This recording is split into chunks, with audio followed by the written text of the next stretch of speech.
قناتي متعة الرياضيات. أنا ميس رانيا، مدرسة رياضة بخبرة 21 سنة. بحب أوصل المعلومة بشكل بسيط وسهل يخلي الطالب يحل الرياضة بطريقة سهلة وسلسة. يمكن تكون بتخاف من مادة الرياضة أو مش فاهمها أو شايفها صعبة لطرق كتيرة أنت ممكن تكون اتعرضت ليها.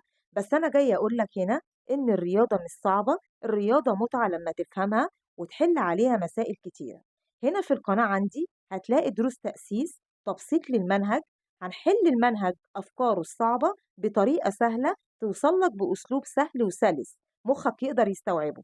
لو حابب تتعلم معايا الرياضة خطوة بخطوة دوس اشتراك وفعل الجرس علشان يوصلك الفيديوهات أول بأول، واستناني في أول درس قريب هنشرح فيه المنهج بطريقة مختلفة وجديدة في السنة الجديدة إن شاء الله، وأشوفكم في أول درس.